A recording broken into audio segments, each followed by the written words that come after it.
Okay, good morning. Let's get started with our webinar on business planning. My name is Fred Robb, and I'm with the SCORE Greenville office. We thank you all for taking some time this morning. And as I said in a couple of my chats already, we think you're going to find this very helpful in establishing your business plan and formalizing all those great ideas you have.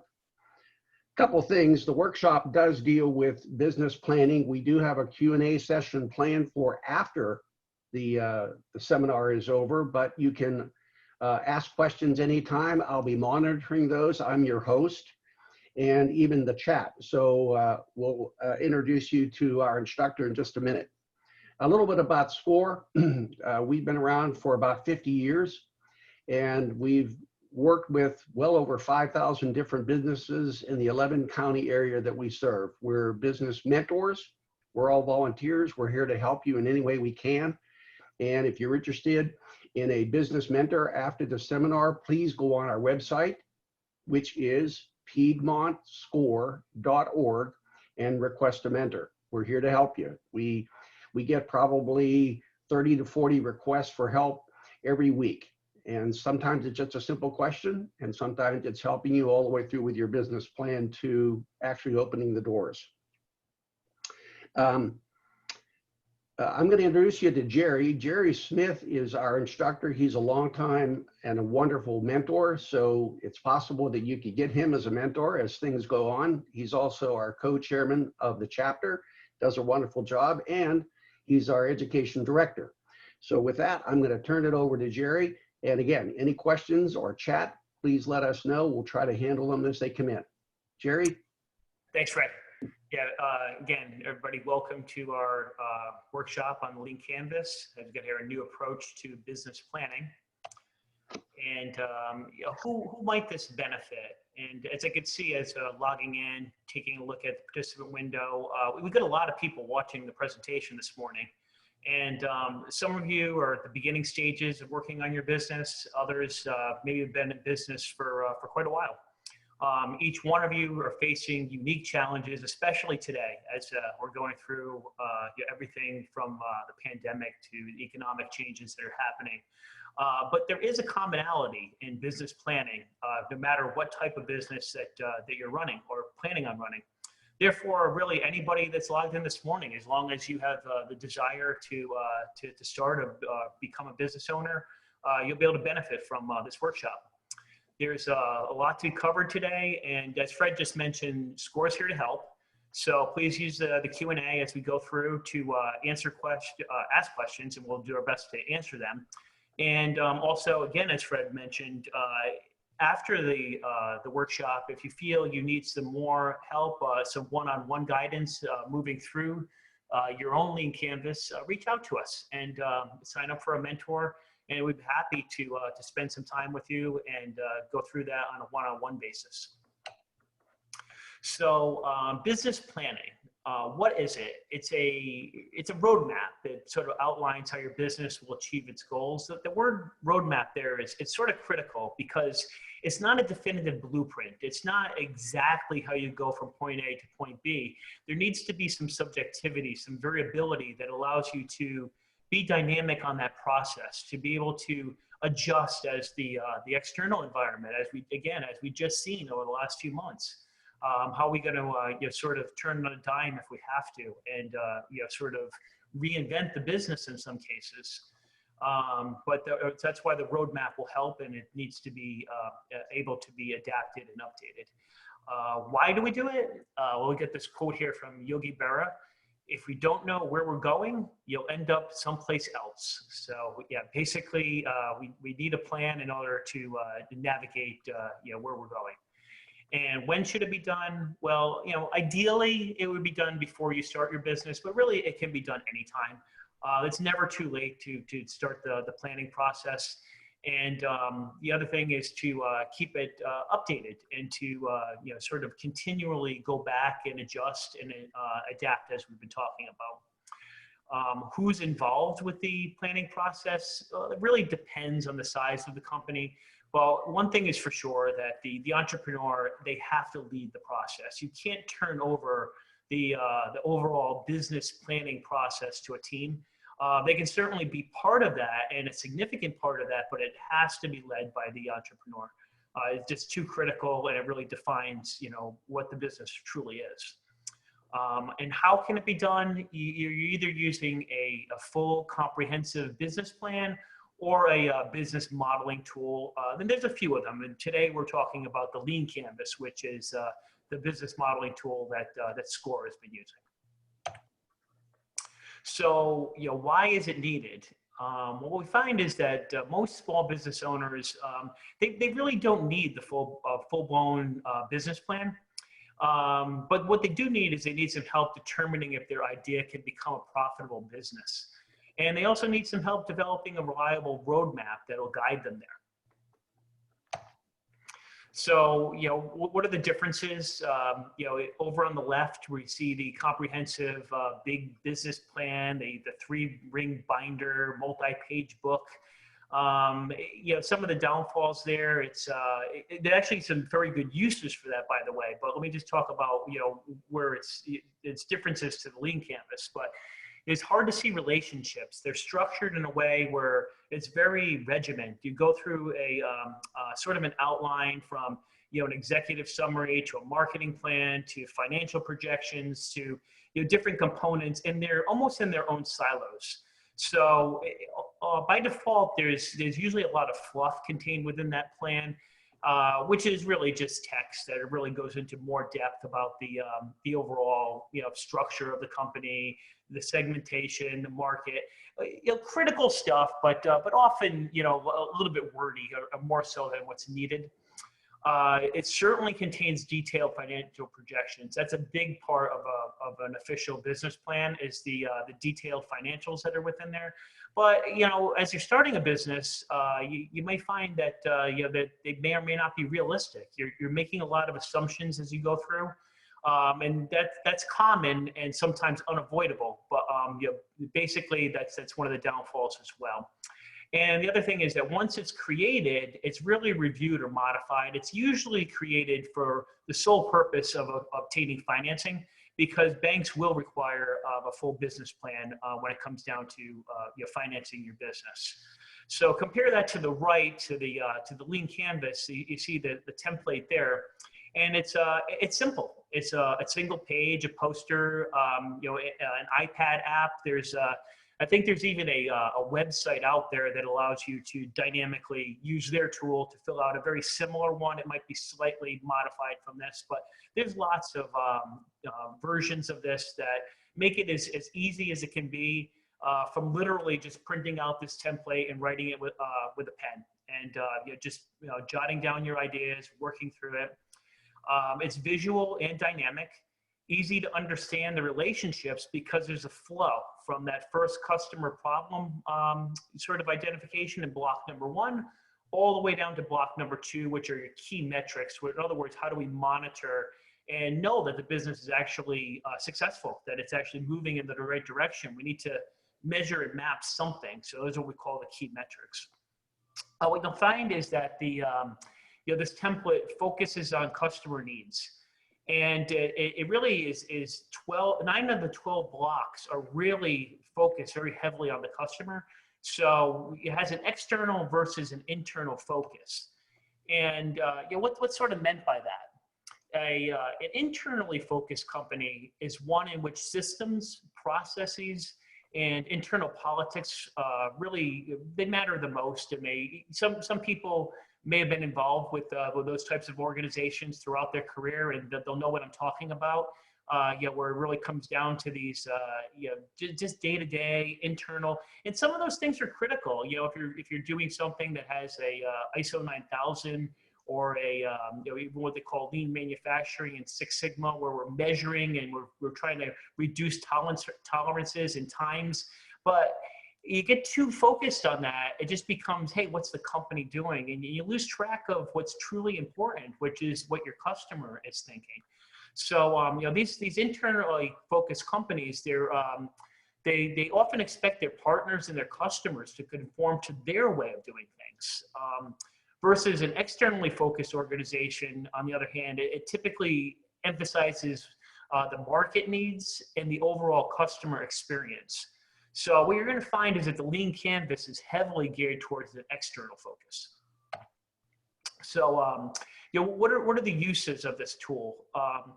For a new business, it can help you test out your business idea or your concept, and it brings you right through that. And the other nice thing about it is that it usually takes, really an hour to 2 hours of really good, dedicated, focused time. So really not too bad. I mean, you got to put in the work. You got to really, think about these questions diligently. But it's not going to take you a couple of weeks like it would with a comprehensive business plan. For existing businesses, it allows you to add products and services or to evaluate, again, underlined here and put in red the changes because it's so prevalent today. Change is all about, and if you think about if you were in any type of retail, food service, hospitality type business right now during the pandemic, you would have no choice but to deeply evaluate your business and how are you going to change? How are you going to adapt to these changes? And the Lean Canvas would be a great tool to do that in terms of the proposed changes you may be thinking about. Gives you another fresh look.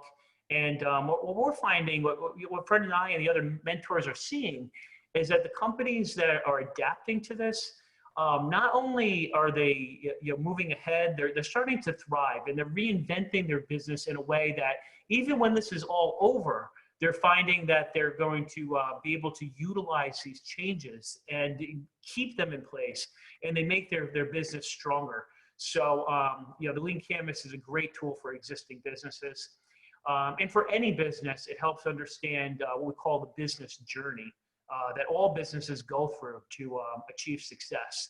So I'll outline that on the next slide here. We call the business journey. And again, the 12 steps of the Lean Canvas, they threw out directly or indirectly answer many of the questions that you see on this slide from, what is the problem that we're trying to solve? That's a key one. We're going to talk about that for several minutes as we get into it. It's block number 1 of the Lean Canvas, and it's the absolute most important block of the whole entire tool. So really getting clear on what that problem you're trying to solve. Who has the problem? Will they pay for a solution? Who is the competition?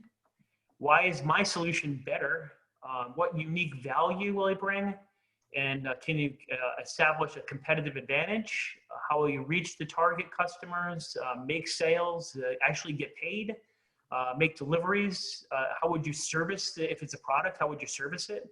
Are you profitable? And how can you get repeat customers? And eventually, again, how do you measure this to know that you're actually successful?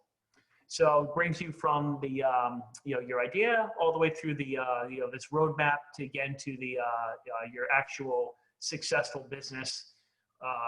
As we talked about with the roadmap, has to be dynamic, has to be able to change as conditions change, but brings you from point A to point Z.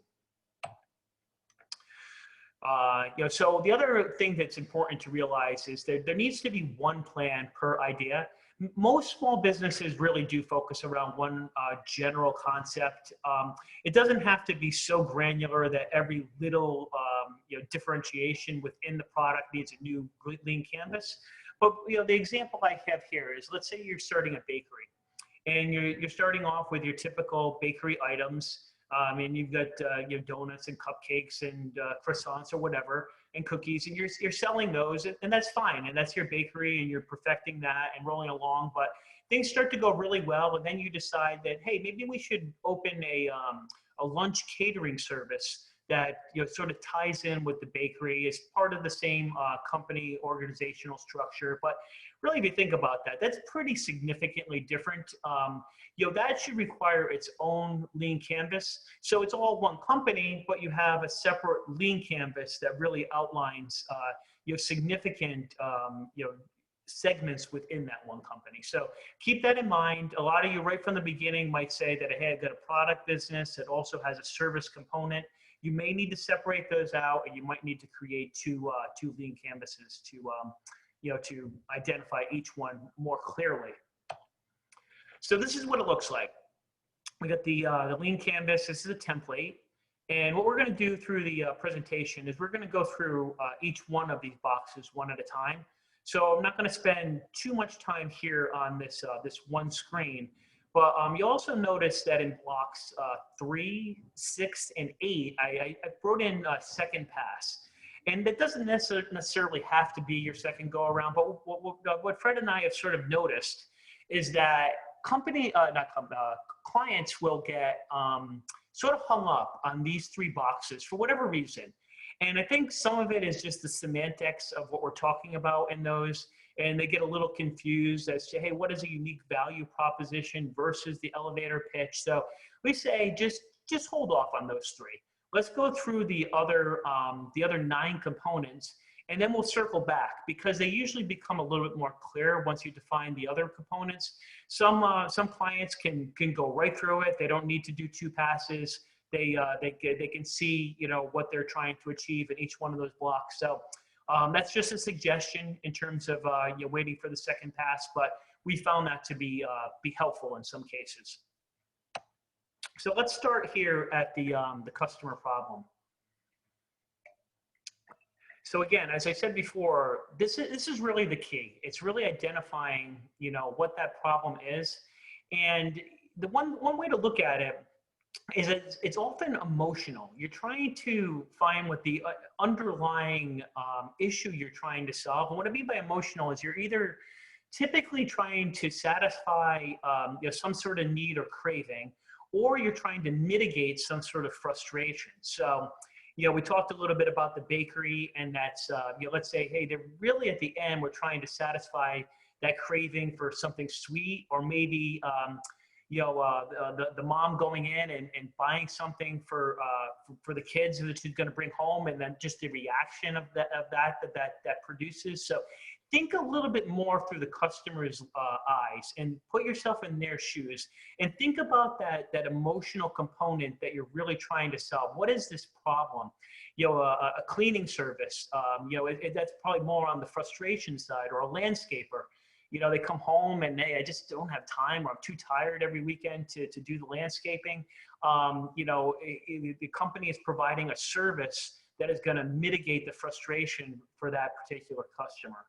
So, a successful business will require more than an idea. I mean, how many of you have heard, from friends or a family member about this great business idea that they have, and don't really do much about it, and then a few months later, you see that pop up down the road or online and think, oh, wow, they should have done that. Well, there's a lot to it. It's a lot more than coming up from an idea to actually creating and implementing a real business. The planning process is a huge component of that, but it's the work, the dedication, and everything that goes into creating a business. So it's more than the idea. And what we're saying here is to determine how you're going to take that and solve a problem, rather than trying to push a product or a service. And what I've highlighted in red here is, this is critical. Without a problem to solve, you really don't have a product or a service to offer. So it's that critical. Really, really think about this one. What is your definition of the problem as seen by your customer, and why is that a problem? And is the problem unique, or is it linked to an underlying cause? And what we mean there is that sometimes you think you've identified it, but there's something that's a little bit deeper. We call the root cause, or the root problem. And it's really trying to figure out what that is, and then saying, well, how can my product or service really get to that underlying root cause and help solve that? If you can find that, then you really start to build, what we'll see in parts of the rest of the presentation in terms of differentiation and unique value. So take your time on getting this one right, defining the problem. It's going to save a lot of confusion later. And finally, in some cases, you actually may be solving multiple problems, and that's pretty nice. When that happens, you start the business with an idea, and you identify how you're going to solve a particular need, but then through that process, you can see how you're solving other needs for that customer. And that's fantastic. On the right here, you'll see the quote from Einstein, and he says, if I only had 1 hour to save the world, I would spend 55 minutes defining the problem and only 5 minutes finding the solution.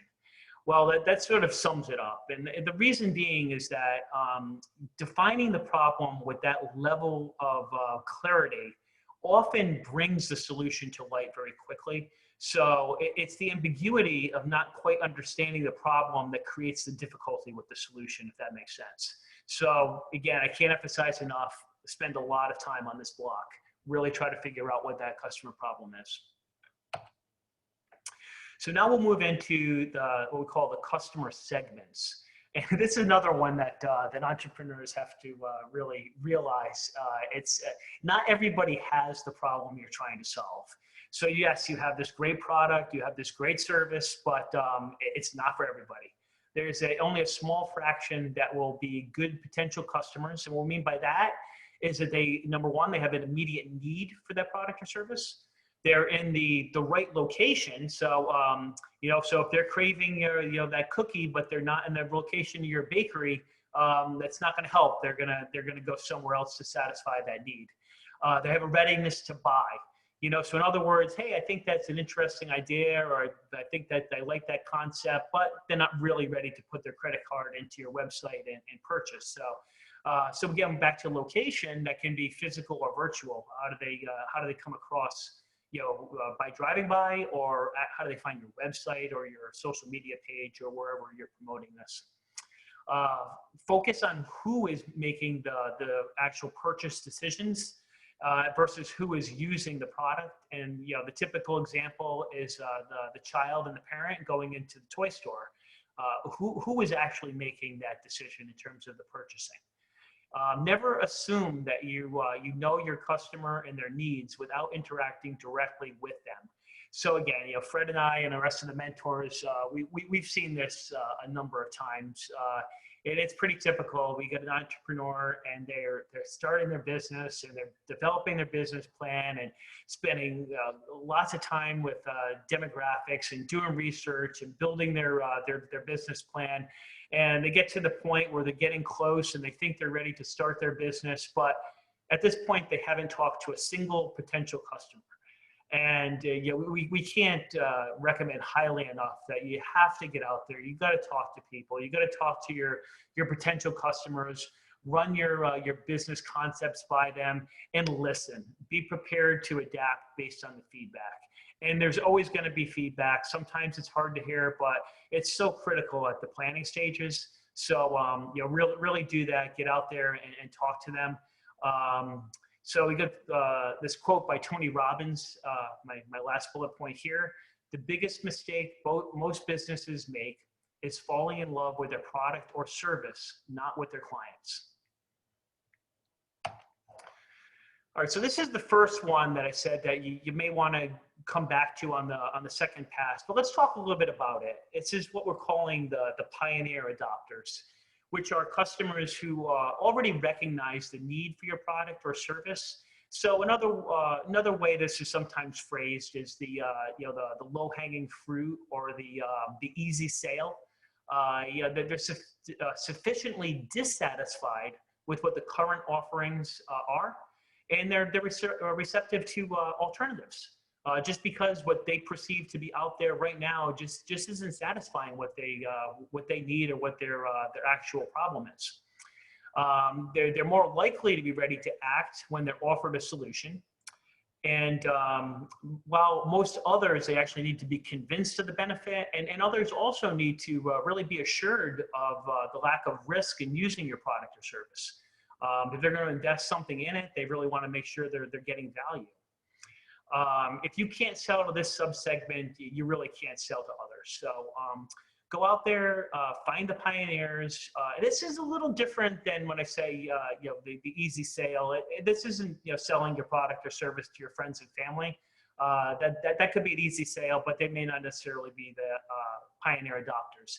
These are the people that you don't really know that well, but yet they're eager to sign up quickly. So just think about it that way. It's different for every company, every industry, but if you think about it in that light, some of them will probably come to mind. And those are the ones you're going to go after right away. And you're going to listen to their feedback. You're going to see what you need to do. And making those sales is going to be the first step in building your sales momentum. So let's talk a little bit about existing solutions. And I'm going to bring your attention first to the call out on the bottom left here. It says the problem still exists, even if your business is not there to provide a solution. So that's another way to look at point number one. It's we're identifying a customer problem. That problem's there. It doesn't matter if your company comes to life or not. That problem exists. And what we're saying in this slide is, well, how is it currently being satisfied? What are the existing solutions? So understand that there are both direct and indirect competition.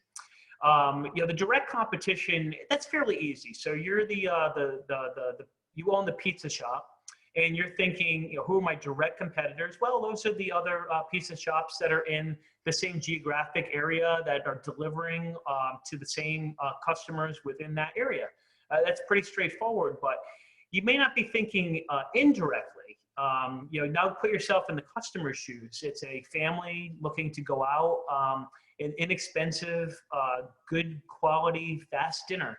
So pizza is just one of their options, so your indirect competitors could be sandwich shops, delis, other, good quality fast food that's in that same area. Those are all indirect competitors. And what alternatives does the customer currently have to resolve a problem? So those are all the ways they can go about satisfying that need. Are the current solutions reliable? Are they readily available? Are they affordable? And then again, in red and at the bottom here, it keeps on bringing you back to block number one. Are these existing solutions really truly addressing the problem? And they probably are in some way, but the nice thing is if you can find how they're satisfying it, but where they're falling short, now that's going to give you something to really think about as we get into the next parts of the plan in terms of how you're going to do things differently. So your solution. So, the call out at the bottom, we'll get to that in a second. Actually, I want to go through the tops first. So clearly define your company's solution and honestly assess the solution against the problem. Again, going back to number one. And as we talked about before, get the feedback from your prospective customers, live feedback, written emails, whatever. Those are great tools as well, but talking to your prospective customers, that nothing beats that. We just talked about the existing solution. So this is where we start to think about how your solution differs. And on this particular block, what we really want to do is name at least one specific benefit of your solution over your competition. So here's where we get into the shortcomings that I was going to do in the call out. Are there some? Yeah, there's going to be. Absolutely. There's no company's perfect, especially when we first start out.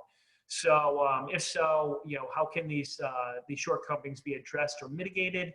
So what we have down here is that, yes, there's always shortcomings, but know these beforehand and then be ready to address them head on. So in other words, you know where you might be falling short, but you also have a way to mitigate that complaint or that risk, and you're building some maneuverability around that. That's very specific to each customer and to each business. So we can talk about that on an individual basis. It's hard to give some generic solutions to that one, but something to really think about as you're building this particular block. So the next one that you may want to come back to, but as we pass through, it's the unique value proposition. And this is where you would list some of the key features and benefits of your particular solution. Why should the customers buy from you? And what we call differentiation, which is how you're different from the competition. But as I put here, it's absolutely critical, but make sure your difference matters. That's a key thing. It can be different, but if different isn't necessarily better, then you're not really offering anything unique. In a few words, paint a picture of your fully implemented solution.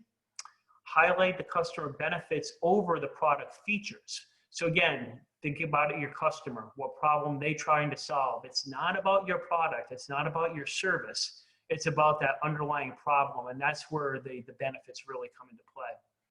and provide concrete benefits and avoid hype. It's really getting right to the solution. So we'll talk a little bit about competitive advantage. You want to be able to assess your offering versus those of the competition. So we talked about that a little bit back on the direct and indirect competition. And ideally, the advantage is not easily copied or bought. You might want to think about if there's a way to protect that. That could be through, if you have people working with you, through confidentiality agreements, through various intellectual property tools that you would work with a lawyer if you needed a patent or a copyright or a trademark. So those are things that could become a competitive advantage if you're creating a way that makes it harder for somebody to copy that particular process. So examples of a competitive advantage might be a unique talent, a skill, or a formula that you have that others don't. You might happen to have an exclusive vendor relationship that allows you to source something at extremely low price point and allows you to come in and provide that product or service at a lower cost. It could be as simple as a geographic advantage. Nobody is really in the general vicinity that's providing that same product or service. So you're there and you can do that geographically easier than others. There may be a level of flexibility. This is often the difference between a small player coming into an existing market. We call today disruptor companies. They come in with the flexibility to really take market share from these real significantly large giant corporations that they'll never be able to compete with necessarily just on price alone, but they're providing some level of flexibility that organization is unwilling to do. So that's a competitive advantage. Along that similar line might be small quantity orders. We got one of our mentors that has a label printing company, and this is where he really targeted. He doesn't require them to have thousands of, minimum order of thousands of labels. He'll go out there and do these quickly at a small quantity. It gives him a huge competitive advantage. The other thing might be brand recognition. So I want to talk just briefly here on franchising. It's something that some people may want to consider. What that does is it gives you instant brand recognition. Starting a Subway versus Joe's Sandwich Shop, it's different. You see that sign, you know exactly what to expect when you go in, the quality. Good or bad, whatever, but you understand that you have a clear expectation of what you're going to get and the branding that goes along with that, and the processes that bring that the franchise will bring as well. So that's another competitive advantage. It gives you that head start. So the next one that could be on the first or second pass, depending on where you stand as you go through your lean canvas. This is the elevator pitch, and we probably all heard about this. This is that you've got the attention of your client, and you've just got a 30 seconds or so. You want to be able to very quickly capture their attention and their buying interest, and highlight the problem that you're trying to solve. Again, I'll keep on saying it. It goes back to that problem. You want to be able to capture that. Make sure you have those wordings in there that are specific to the problem, not talking directly necessarily about your product and service, but how you're going to solve that emotional problem that the customer is currently having. And remember, your customers don't want to hear about you, your company, or your product specifications. They really are only interested in their problems and how you can solve them. So put yourself in the shoes of your customer. Try your elevator pitch out on your friends and family and your colleagues. Work to improve it so your delivery is sort of natural and engaging. So this takes a little bit of time, and it's easier for some than others, but it's an important one to try to nail down. I understand that there's a lot of businesses today that really do interact mostly in a virtual way, but there are times when this is necessary. to be delivered in person. And if not, at least you still have it in a succinct format that can be right there on your website, your social media, or whatever is the best marketing tool for you. It still gives a quick, easy way to describe your company in a succinct manner. So now we're going to go into sort of the marketing components of the Lean Canvas. Over on the right, you see what we call, in business, we would call this the marketing mix, or the 4 Ps of marketing. The Lean Canvas breaks this down just into 2. And it takes the bottom 2, which are circled there, promotion and price, and condenses those into what the Lean Canvas calls channels. So this tackles those 2 components. So the beginning is how will you promote your product or service? How are you going to get that in front of your customers, in other words? So you want to really consider your target audience, what their age, their location, their income, all the demographics that make up that target audience are going to help you decide which tools you're going to use to get in front of them. So in other words, which methods are most effective? You may find that you have a product or service that you're marketing towards senior citizens. Then perhaps online methods may not be the best. Some traditional handouts and flyers may be. And vice versa. If you're marketing towards a younger generation, it's probably a waste of time to be printing out things. You need to get that in front of them digitally.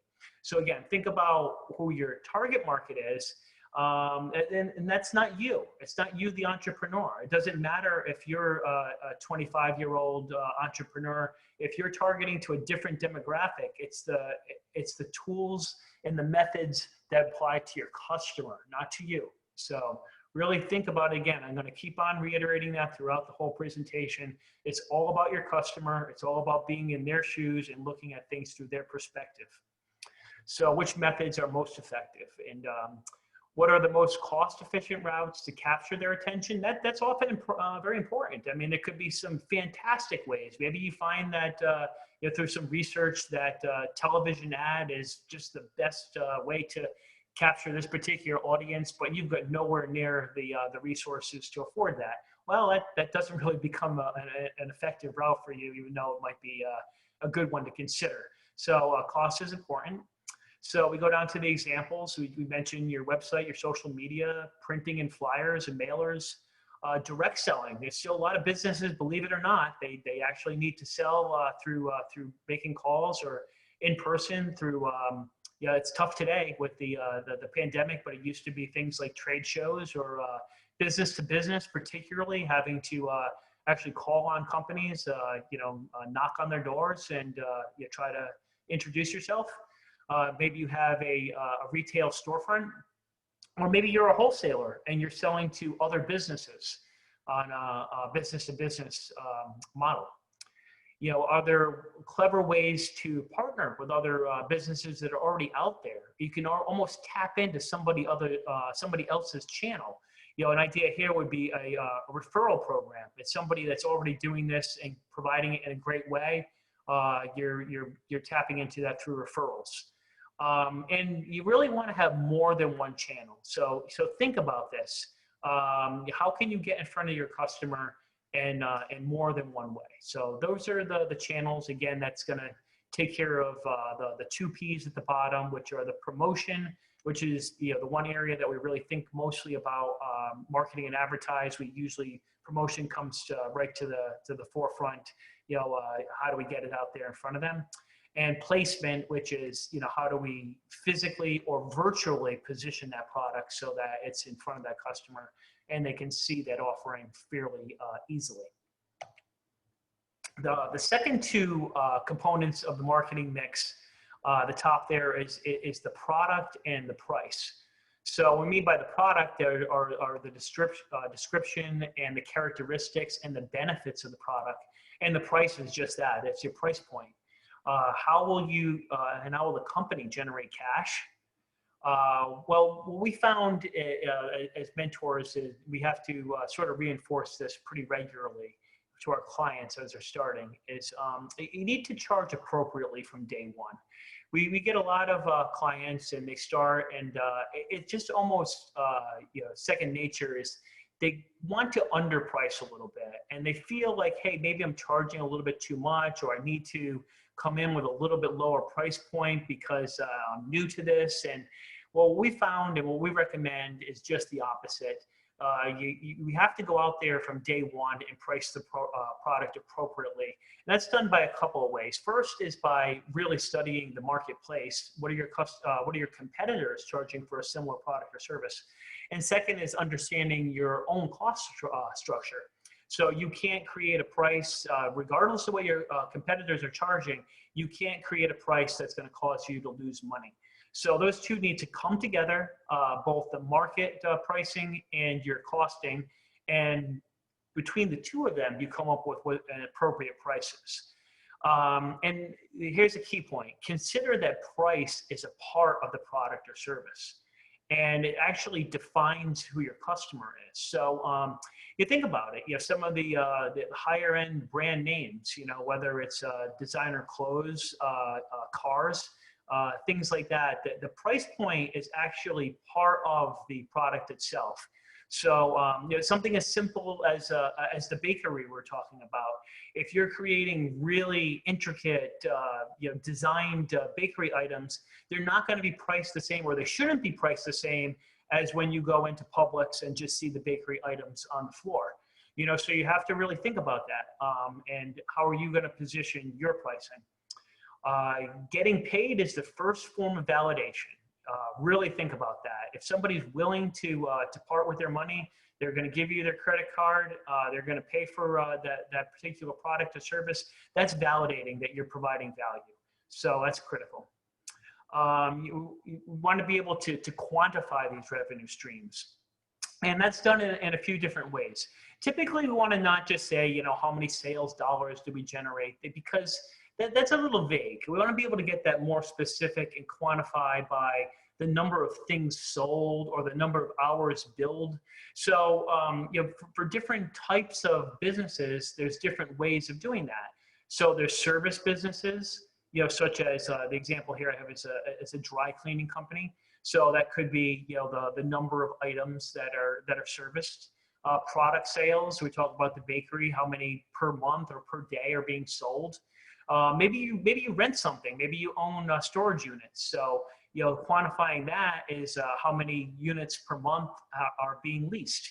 And the same thing if you've got some an information-based company, and you got a website and a newsletter, and you're selling subscriptions. So that's how many subscribers you have. So you want to really think about that in a way that you could quantify those in a more generic way, an easy way, that you can just sort of look at the business and say, this is how many we're generating. And then you multiply that out by a unit of pricing that'll say, hey, that ultimately comes out to your sales. But quantifying it in terms of the number of activities is pretty critical, and that's the way I would recommend that you look at the revenue streams. So now let's talk a little bit about costs. Costs are broken up into actually 4 different components, and it's tough in the lean canvas to go into these in depth, but make sure that you're aware of the 4 different segments. Try to touch on these, and you'll see at the end, I'm going to recommend that you break these out and actually do a document that's external to the lean canvas, to capture some of this information. But let me quickly go over what these 4 segments of the cost structure are. The first is your startup cost, and these are your one-time costs that really do just that. They determine, what are the costs required to literally start the business. So that's going to be different depending on the kind of business that you're starting. If you're going to do an at-home service-based business, you're going to be doing taxes, let's say. There's very little startup costs. I mean, you probably already have some equipment. Maybe you need to invest in a little bit, upgrade your internet speed or a couple other small things. So, okay, we've got very minor startup costs versus if you're going to open up a coffee shop, now you're going to be looking at a space, maybe some leasehold improvements, equipment, inventory. What other things that are involved with your startup costs would be, some of the working capital to actually get you by for the first few months as you're ramping up your sales. So those are all involved there. And the critical part about your startup budget is that's going to be the driver of your financing requirement. Once we understand what it costs to open the doors and we build in the appropriate amount of working capital, that's the number. That's what you're going to be going to the bank and saying that this is what I need to finance the business. So the next component is really broken into two pieces. These are going to be your ongoing costs, and some of them are fixed and some of them are variable. So what I mean by your fixed recurring costs, these are things, they just come up every month and they don't really change too much. So, it's your rent payment, your insurance and your internet payment. Those are pretty much the same every month, but they're there. They're part of your cost structure, and you certainly need to know what they are, and they need to be included to understand what your month-to-month expenses are going to be. In the same area, we have similar things, but they're variable. So these are recurring charges or costs, but they change usually depending on the volume of sales. So if you're a manufacturing company and you're using electricity or natural gas to produce something, maybe your utilities are variable depending on how busy you are. Or if you're a delivery company, your fuel is variable depending on how many trucks you have on the road. If you're hiring independent reps, their sales commissions are variable. Again, depends on how many sales are being produced that month. So think about those. They're a little bit different than fixed, but they're captured each month, and they seem to always be there, but they change depending on the sales volume. And finally, we call our cost of goods, or the easiest way to think about this is what does it cost to make one unit of whatever you're making? This mostly applies to a manufacturing or a product company. Service companies, not really so much, some of them, but usually it's more of how do you build the one widget, or back to the bakery, if we're talking about the cookie, what does it really take to cost to make one cookie? How much, flour and sugar and other things and labor that went into that. You can determine at the end that, hey, it cost me 30 cents to produce this. I'm selling it for $1. So then we get to what we call the gross profit. It's the difference between those. And we say, hey, we've got a 70-cent gross profit on that. So that's why it's important to understand the cost of making one unit, because that's one thing that when we get into efficiency, we really look at. You get your other costs under control, and then it really comes to how do I reduce the way that, or the cost to produce that item. And that's usually through different types of efficiencies that you're going to put in place, or negotiations for, supplies and raw materials and such. So finally, how do we measure all this? How do we know if we're actually successful? Yeah, sure, you could look at the sales number or the bottom line P&L number, but there's a lot of ways to do this, and getting there often requires other metrics in between to really measure your success. So, really looking at it and saying, what are the company's most critical goals? And what's important there is just to focus on a handful, 2 or 3, never more than that at any one time. There's always a lot of critical goals, but if you have too many, you can lose focus and none of them really end up getting achieved. So really focus in on that, pick a couple, and then identify both short-term and long-term quantifiable metrics. How do I really measure these? So they could also be broken up by the actual functional area that is the most important at that given time. So if sales is important at that time, which it usually is, you could be looking at the number of items sold, or the number of hours billed, or the number of new customers added to the book. In your finance department, it could be you're right from your financial statements, the net income, and that GP, that's gross profit, your gross profit margin. Back to the example I was talking about on the cost of goods, that would be your cost of producing versus the cost of the sale. So it's the ratio there. Your marketing, it could be the number of new leads or the number of web page views that are being generated. And if you have an operation, could be measuring the percent of on-time delivery. So again, you don't need all of these, and these will grow as your company grows and you have more metrics, and you may eventually have people on your team and they can be responsible for a handful of metrics themselves. And as the entrepreneur, your metrics may become more and more higher level in terms of some of the finance ones, like the net income and the gross profit margin. But it's really important to really understand how they're going to be measured, for them to be very specific. We don't use qualitative words. We don't say things like we're going to decrease the gross profit margin. It has to be, we're going to decrease the gross profit margin by 20% over the next 6 months. It's got to be a time frame, and there's got to be a quantity. So those are very, very important things with metrics. They got to be measurable, and there's got to be an end goal to them. Okay, so that's the time frame. When's it going to happen? This month or this year? And specific, exactly what are we measuring and how are we going to achieve it? And finally, what will you do differently if the metric underperforms? That's a tough one. That's something you really want to think about beforehand. It's sort of too late after you're measuring your amount of items sold. It didn't really reach what you needed to reach, and you say, well, I didn't get there.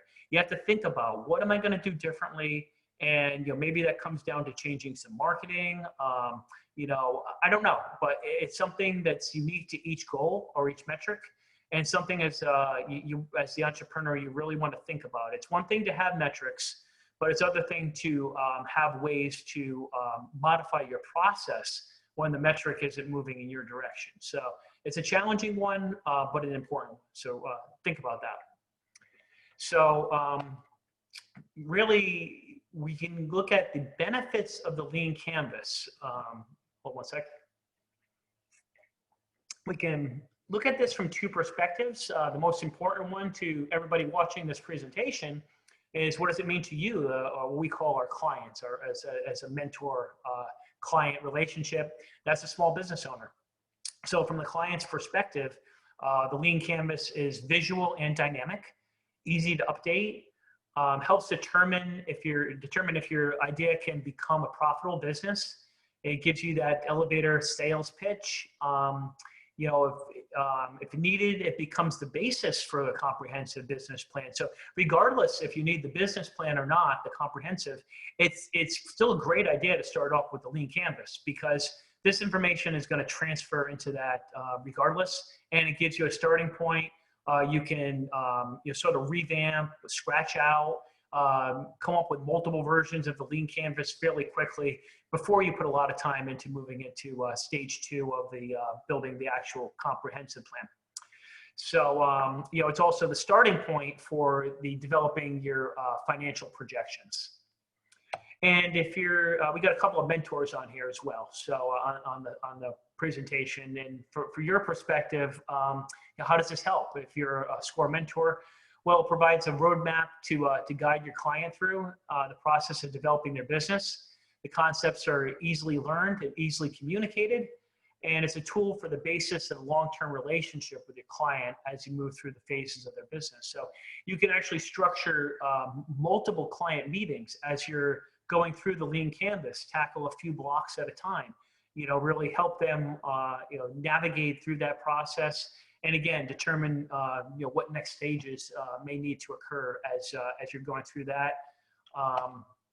So what I've also noticed is that although it's a great tool, there's a few things that are missing. And there's some stuff that I would recommend that you put as an addendum to your Lean Canvas. These are not difficult either. And what they do is they're sort of a segue between the Lean Canvas and starting to move into a traditional business plan. But they add just a couple of extra things that don't take a lot of time, but really provide a lot of extra value. And some of these are pretty simple. So, we got the, putting a little entrepreneur bio together, describing who's helping out, or who's on your management team or your advisory team. And then getting into a little bit more detail about those boxes 10 and 11, the cost and the revenue. So we almost need to break those out into nothing scary, nothing too comprehensive, but a way to detail those costs and those revenue streams just a little bit more clearly. So let's talk about these one by one. So the first is your entrepreneur bio, and the easiest way to do that is to use LinkedIn. It's a great tool. It steps you right through it. If you follow all of their steps through, I think they almost have like a progress bar that shows you from what % complete you are in your profile, and if you get towards 100% complete, you've got all the things that you need here. And it's really going to define or explain who you are and what your qualifications, your background, your professional experience and your education, any professional memberships that you may have, honors, awards, and certifications. This one's tough. On the LinkedIn, you don't really get to put too much on your current contact info, but there's a way that they can contact you through LinkedIn. But if this was done on a website, on some sort of about me page or something, you could certainly have your contact info there. And you typically write this in the third person, which means that you talk about yourself as you were a third party. So also include a professional photo. So this isn't the photo of your fishing trip. This is something that's you're professional. You're in somewhat professional clothing. Can certainly be casual. Doesn't need to be suit and tie or anything like that. But something that you would wear if you were going to a client meeting. So that's your entrepreneur bio. The next is to talk a little bit about your management and your advisory team. So you're a small entrepreneur. You can say, I don't really have a management team. It's sort of just me and maybe me and my brother-in-law or whatever it might be, but that's okay. You probably have an advisory team and may not even realize it. And these are the key partners. So it could be your attorney, your accountant, your banker, an insurance advisor, if you have a SCORE mentor. And maybe there's others such as somebody on a marketing company or your IT provider, depending on your business and how relevant that is to the goals of your business. You might want to list them as well. And the important question is what I have here at the bottom is, does your team's strength complement any weaknesses you may have? So you may look at your bio and say, well, I really wish I had this or that. But then you look within your advisory team and say, well, I've got somebody on that advisory team that's just a pro in that area. So that's okay that I have a weakness there because I've got somebody on my team that's a superstar. So you pull those together and the person who's reviewing your plan, they see that. They see that, hey, maybe there's a weakness here. Oh, okay, it's been mitigated. We've got somebody that's on board, is part of the team and is advising in that capacity. So you, the business owner, you're not running blind in that area. You do have somebody that's helping you out. So that's why this part here outlining your management advisory team is sort of critical. So we talked a little bit about these financial budgets, and I'll go through them one at a time. Not a lot of detail because we talked about them. But again, the startup budget.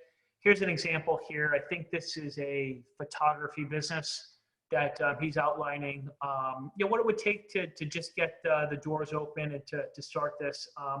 He's got some stuff for online for the website, the domain, and Square logo, and some business cards, some accounting software, some photography equipment, and so on. So those all add up, and looks like he's got somewhere around $9,000 worth of costs. Well, you could say, okay, well that's what it's going to cost. I need to go out there and somehow find a way to come up with $9,000. Either borrow it from friends and family, or go to the bank, and you got a part of it there, but you're missing a vital component as well. You don't only need the startup costs, you're also going to need, but remember what I call working capital. So you also need typically a few months worth of expenses that are going to get you through, because it's going to take a little while to ramp up your revenue. So in this case, if you're coming up with $8,700 and you're going to the bank, I'd say total financing, you're probably looking for, maybe double that, maybe $16,000. And you'll have the tools that'll be following your other budgets to support that. And one thing you'll know for sure as you get into the financing process is that Very, very few times you're going to be able to 100% finance a business. So regardless, there's going to be some of your own capital. So you need to be prepared for that. And if you have a budget such as this small business that requires roughly 9,000 or more with working capital, and you don't have anything saved, then you're going to need to get what we call unsecured financing, which is your friends and your family, or you're going to need to find a way to hold off on that business, actually create some savings before you move too much further forward. Doesn't mean you can't keep the planning process going and start talking to your bank and your lender, but they're going to tell you very quickly that you're going to need to have some skin in the game, and you're going to need to find a way to bring something monetarily to the table to get that going. Your revenue projections, again, this is really dependent on the type of business you have. So the examples at the bottom, if you're food sales or your consulting hours or your blog subscriptions, and you might have different line items. And what this really would look like if it was filled out is, let's say your business was opening in August, and we have a start date of today, so whatever that is, the August 6th. You're not going to have a full month there, and it's your first month, so you maybe only have a few $100s in sales, and it's on category 1 of food sales. And category 2, maybe you break out your beverage sales separately, and things like that. And you're trying to project, what that's going to occur over the next several months, and then, typically over the first few years. So you do a month-by-month forecast, and that's the issue here. Is these really are best guesses. You can't really just pull them right out of the blue, though. You have to do some research. You have to look and see, what have other businesses that are in a similar market and a similar size, what is typical for them. Some of that information is if you're lucky enough, is available through research. If it's a very, very typical business, a dry cleaner or something that's or a car wash, something that just happened through many geographies and over time, there tends to be better, more reliable demographic information. If you got a very specific business, you're going to have to do a little bit more research there. And these are going to be questioned. So it's going to be your best guess, but excuse me, it's got to be just backed up. There's nothing you can do that's going to give you a 100% certainty of what these numbers will be. But what you want to do is you want to be able to speak clearly, articulately, and with confidence to why you're putting those numbers down. So when the banker asks you, why do you think you're going to have $10,000 in sales in October? You need to be able to back that up. You need to be able to say, hey, because this other business in this region has done this after their first year and so on. Again, you may or may not have that exact specific information, but there needs to be a way to back that information up somehow. We've talked about this a few times. Your cost of sales. What does it cost to create one item? So those are things like your packaging materials, your inventories, direct labor that would go into building that particular item. So I'm not going to go into too much more here, but if you broke this schedule out, it would be very, very specific to, again, go back to the bakery. What does it take to bake one cookie? And it would be your costs that are in line with that. Again, some of this we're going to just touch on. These get a little bit in depth, and that's why in a moment we'll chat in the Q&A if anybody has anything specific, or again to go to your you sign up for a mentor so you can get some one-on-one guidance as we go into some more details that might be required here. And finally, you've got your expenses, which again can be recurring or they can be fixed expenses. This section accountants will typically call your general and administrative expenses. And they're things, as you can see on the left here, your rent, your telephone, utilities, insurance, wages, services, things like that. You get some very accounting specific stuff down there like interest and depreciation, which don't worry about. Your accountants will guide you and tell you what numbers you should be looking at there. But the rest of the stuff, that'll be up to you. Your taxes as well, they'll certainly help you there. But knowing what your utilities are going to be and what your anticipated advertising costs, they're not going to be able to help you there. You need to do your research and figure out what the appropriate line items are. So we're running out of time, and I do want to get to some Q&A. So I'm not going to go into this example in a lot of detail, but it's in the handout that I sent everybody. Please make a note, and Fred will get you a copy of these handouts if for some reason you didn't get them this morning. It includes a write-up that has some detail on the filling out the lean canvas that goes beyond what I just talked about in the workshop. And it also has a Microsoft Word document, a template that'll guide you through this. But it's a great little example here of this pest control company, Trusty Pest Control. So if you're on any one of these particular blocks and you're still questioning, well, what do we really mean by that? What do we mean by the existing solution? You can go in there and read what the the example is here for Trusty Pest Control. And that might get you through it and say, oh, okay, now I really understand what we're trying to do on that block.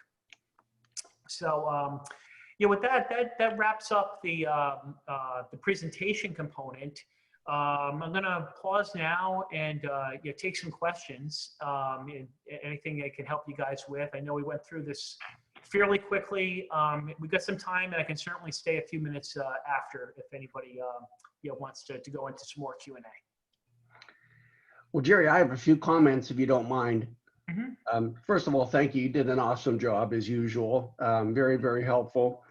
We've got some other good news. Besides the wonderful mix of new entrepreneurs that are online with us this morning, we have 5 of our current business mentors. So if you and I can't figure our way through a question, maybe one of these other ones that are online with us this morning can help us. And secondly, I forgot to mention that Jerry is the owner and operator of a very successful business today. And clearly, you were using all of these principles of your business plan as you started your business up. So again, thanks for all of your knowledge. I've got a couple questions that are in the Q&A section now. If you don't mind, I'll check. Let's see, this one. I signed up late, didn't receive the handouts. Jerry, as I remember, you sent an email out this morning to all members that were registered, and that included all of these slides. Is that true? Yeah, and I think we had a handful that might have signed up, sort of after I got that out. So if you didn't get that, please just go ahead and throw your email into a chat, there, so Fred can get that or myself, and we'll certainly make sure that this gets out to you.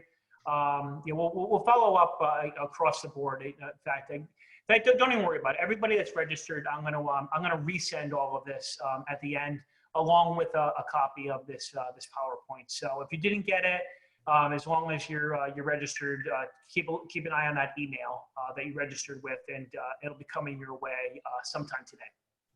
That's terrific. Again, thank you, Jerry. One question came in earlier about recording this. We are recording this presentation, and I'm quite certain that after we get this recorded and edited, we will post it on our home site. Is that true? Yeah, we got to play around with that a little, Fred. I think that's exactly the intention. I think we've got to figure out how to do a little bit editing. We started it early, and we've got about 20 minutes of stuff that need to be cleaned up. And I have some ideas on that, but it's the intention to definitely get this online. But please bear with us. It may not be till Monday or so that we have the recording available, but that'll definitely be a goal. Terrific. We had a question from Russell, and his question was, what's the success rate using this form versus a detailed business plan? I responded, but why don't you give him some insight and some of our other attendees on the use of this simple business plan versus a more detailed formal business plan? Mm-hmm. Yeah, Russell, it's not necessarily success rate in one versus the other. It's the ease of using this. So maybe indirectly it might go to success rate if you're a small business owner that just has a fairly simple business, you don't have the need for financing. This tool just seems to be easier. So in that way, it may create a level of success because you can get in there quicker. You can outline these very, very important characteristics of your business and don't maybe you don't lose focus because of just the overwhelmingness of a long business plan. So I think the simplicity of this lends to that. But yet at the same time, with the more complicated businesses that are going through this and do need financing, there's another tool that we recommend. And the name of it is slipping my mind right now. Life Plan. It allows you to do a comprehensive business plan in a nice, more systematic manner too. And that's a great tool if you need to go down that road. But the advantages of the lean canvas are really drive from the simplicity and getting to those core issues first. And also, as I mentioned, I think it's a nice tool regardless if you're going to do the comprehensive business plan to do this first, because each one of these things are going to show up in the comprehensive business plan anyway. Excellent. Excellent. Any of our other mentors have any questions? I can't, let's see, I'm checking now, Jer, for the host or for the chat sessions. I think we're all set with chats. And by the way, I might add, you're doing an excellent job because at least 4 of our guests have already requested you as a SCORE mentor. So you're going to be pretty busy after this. Okay. Well, that's important. Not for me, but it's for requesting a mentor in general, because what we just talked about today, there's a lot of detail here. And we've tried to provide a framework to work through this. I think you'll find the handouts are very useful along with the presentation, and most of you will definitely be able to give a really good stab at this. But having a mentor to work through, and beyond even the this lean canvas planning, it just to work with throughout the life of your business. And that can be anywhere from working on specific issues that you're tackling, or just to bounce ideas off of, or to express some frustrations as you're running through the startup process. Many of us have been there. We've worked closely with clients that have been through the process, so we know what you're going through, and we know sometimes this can be very, very challenging, and there can be some sleepless nights as you go through this. So we're here to support you in any way we can. Jerry, that's terrific. Again, on behalf of all of our guests this morning, and certainly for the Piedmont SCORE chapter, we thank you for all you do. You do an excellent job. I probably should remind everybody that on your screens right now is a workshop evaluation. Do you see that, Jerry? I do, yes. Please make sure that you fill that out as best as you can. We're always interested in your input and certainly help improve it. And I'm going to sign off. And Jerry, any other words from you? No, this is good. I will leave this up for another minute or so, and then I'll close out the polling. And then, again, thank you for everybody for attending. It was really a great turnout based on the participant window that I'm looking at here. Appreciate everybody spending the time. Looks like we hit it right on the money in terms of the end time here at 12:45. I hope everybody got some value out of this. I apologize for going fairly quickly through some of the content, but as a lunch and learn, that's sort of what we were intending to do. And thanks again. If you need anything, please reach out to SCORE and request a mentor to help you further. Thank you. Thank you.